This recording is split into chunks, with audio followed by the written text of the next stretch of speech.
राम राम जी। आप सभी का स्वागत है मेरे वीडियो में और मेरे चैनल में भी। तो आज की वीडियो में हम बात करेंगे भारतीय कला के इतिहास के बारे में। तो शुरू करते हैं। तो आर्कियोलॉजिस्ट्स ने भारत में प्रागैतिहासिक रॉक आर्ट के सबूतों की खोज की। यह एक प्रारंभिक कला रूप थी जिसमें गुफा चट्टानों पर नक्काशी या चित्र शामिल हैं। इस क्षेत्र का इतिहास कम से कम 2,90,000 वर्ष पुराना है। सबसे पुराने उदाहरण मध्य भारत में पाए जाने वाले भीमबेटका पेट्रोग्लिफ हैं। जैसा कि आप देख सकते हैं कि यह भीमबेटका पुरातत्व साइट में गुफा चित्रों की छवि है जिसकी मैं बात कर रहा हूं।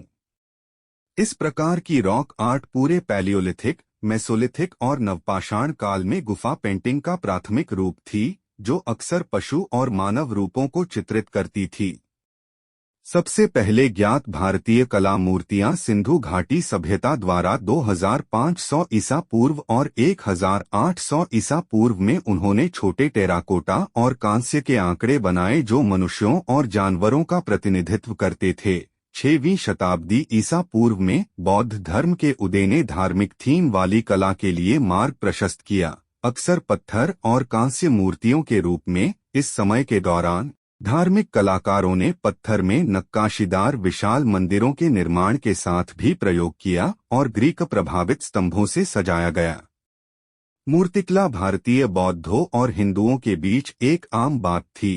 हिंदू धर्म सदियों तक भारतीय कला का एक मुख्य ध्यान केंद्रित रहा, क्योंकि शिव जैसे देवताओं की मूर्तियां आमतौर पर उत्पादित की जाती थीं।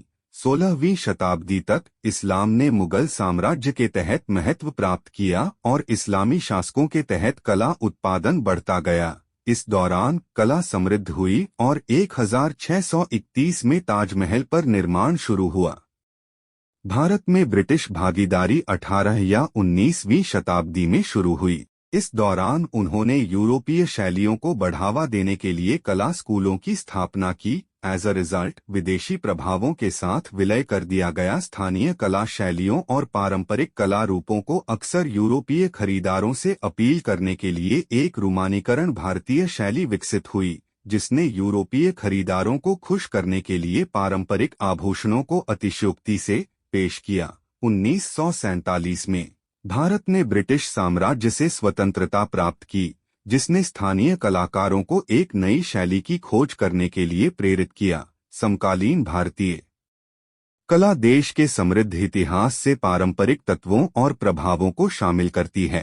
तो आज की वीडियो यहीं पर समाप्त करते हैं और मिलते हैं अगली वीडियो में। राम राम।